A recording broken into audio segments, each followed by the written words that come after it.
Guys, welcome back to my channel. So y'all are seeing this look because I just recorded a video and I am recording another one right now, obviously, basically about when you first get out of cosmetology school, like the best brand and stuff for you to get. I have been asked this question several times and I'm not sure why I never made the video. I probably just really didn't feel like I had much to say. And this video is probably going to be really short, but still, I've been asked to do it at least 4 times. So I'm going to go ahead and do it. So yeah, just keep on watching.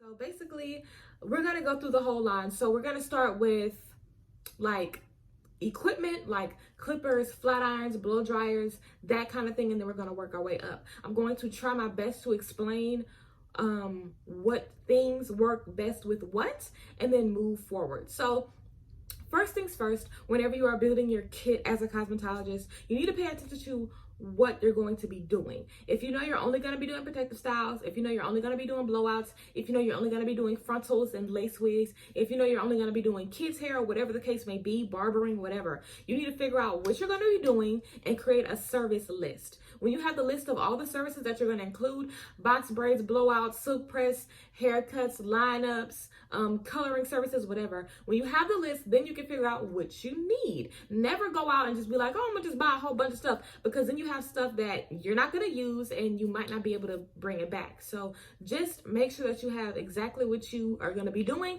before you start buying stuff. So first things first, like I said, we're gonna start with the actual equipment. I would recommend everybody get some kind of like trunk or something. Those really big toolboxes that they have at like Home Depot or Lowe's, that would be good as like a huge caboodle kind of, where you can put all of your stuff inside. But you definitely want to start off with a carrying case, or you want to start off with storage. The worst thing you could do is buy a bunch of stuff and not have anywhere to store it, and then you got clients coming, you pulling shit out of bags or out of like just off a cluttered countertop. Make sure you have storage. I use the storage things from Walmart. They're like the clear plastic bins. I had some of them in my video of my studio tour where I did my DIY, so I would encourage you guys to look into that. But like I said, you want to start off with something for storage. After that, you can start off with stuff you're going to be putting into it. So for me, I want to talk about shears first. Shears are very expensive. And if you do not know what shears are, they're the scissors that you use to cut hair. They are very expensive. A set of shears can be about $1,500 to $2,000, and that's 4 pairs of scissors. That's 4. The shear kit that I had was about $700, $800, if I'm not mistaken. It might have been more than that. I think it was. I feel like one pair of those shears, because we had 4 in our kit from school, I believe, and I feel like one pair was like $600, but I'm not sure. But shears can be very expensive. You do not want to use any other kind of scissors to cut hair but shears, because they just aren't made for cutting hair. So you always want to use shears. Now, you can get some really nice shears from Sally's or somewhere like that to start off with, but everybody doesn't need shears. Girl, everybody doesn't need shears. So you want to make sure that you need those for your services, of course, like I said. But if you need them, then you can always start off with Sally's and then kind of work your way up. They have really nice shears at Sally's, so I would definitely recommend Sally's. I wouldn't recommend Walmart or anything like that, but they have some nice shears at Sally's. I think the upper kind of amount is like $65 to $70. If you can find some cheaper than that, then that's okay. But you want to invest in some good shears, because you want to be able to cut through hair like butter, especially if you're going to be doing barbering or silk presses or trims and layers. Even if you're doing weave, you want some good shears. You want something good to cut that hair with. I would definitely recommend shears from Sally's before you really invest, because it's going to be a lot of money. A lot of people do payment plans on shears, and when you're just starting out as a cosmetologist, I wouldn't want to do that, so I'm not going to recommend you doing that. Next, we can talk about flat irons and blow dryers and our heated tools and stuff like that. I am the biggest fan of Paul Mitchell irons. I'm not gonna lie, I went to Paul Mitchell, but I love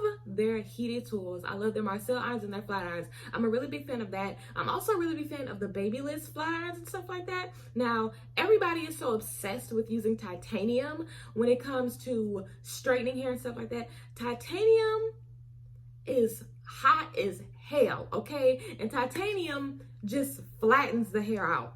but a ceramic iron smooths the hair as it flattens it out, as it straightens it.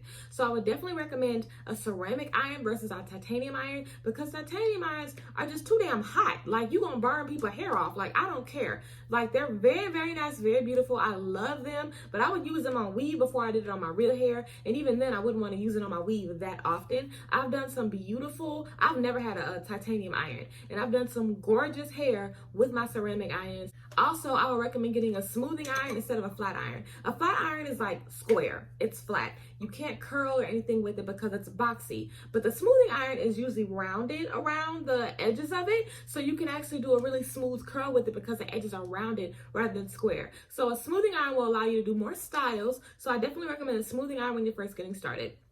Now, I would also recommend getting one of those wands that have like different barrels and different wands and stuff on that, because that's great to start off with. Curling irons, any kind of heated tools, good ones can cost you upwards to $150 to $200 for each one. The Babyliss flat irons that people love to use, that's like $160 for a flat iron. So the heated tools can be really, really expensive, but if you get a good smoothing iron, like I said, with the curved edges, that's not like boxy, like a flat iron, a good smoothing iron, and then one of those curling sets that has a bunch of different barrels, those can be like $70, and then you have everything that you need. So that's good to start off with. Now, blow dryers. You want to get a good blow dryer. You would want to invest in your blow dryer. You wouldn't want to get the very basic blow dryer. You would want to get a good, decent blow dryer, because blow dryers, some of them can get too hot, and they can basically burn the hair, and just blow dryers are like a lot of heat. Blow dryers are more direct heat than a flat iron, actually. So when you're doing a blow dry or whatever, like blowing somebody out for a silk press or just blowing their hair out or whatever, you don't want the blow dryer to fry the hair before you already start with the flat iron. So make sure that you invest in a really good blow dryer.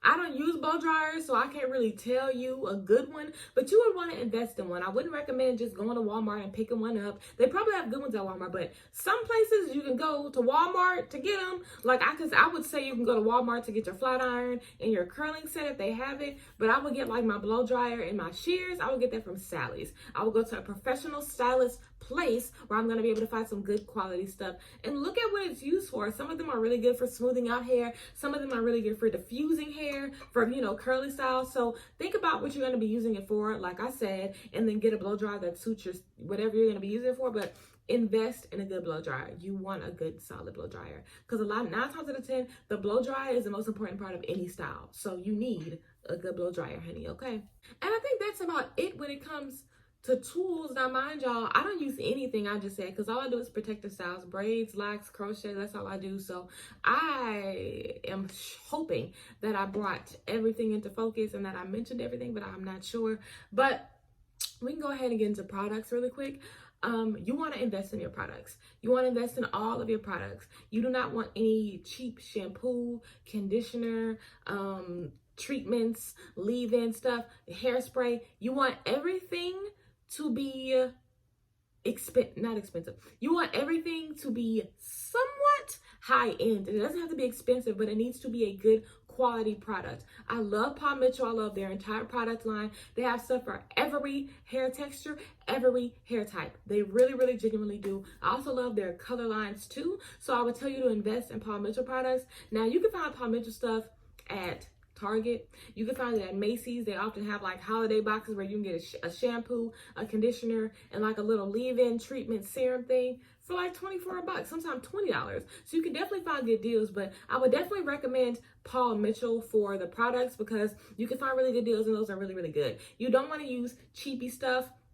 Now, when it comes to serums, if you're doing a serum that when you're using serums can be really nasty and greasy, so I wouldn't tell you to use too many serums. But something to look out for, you don't want alcohol in any of your products, because it's going to dry your hair out. You also don't want silicone in any of your products. A lot of smoothing products that are coming from white brands, like white companies, and they make smoothing products to smooth out black hair.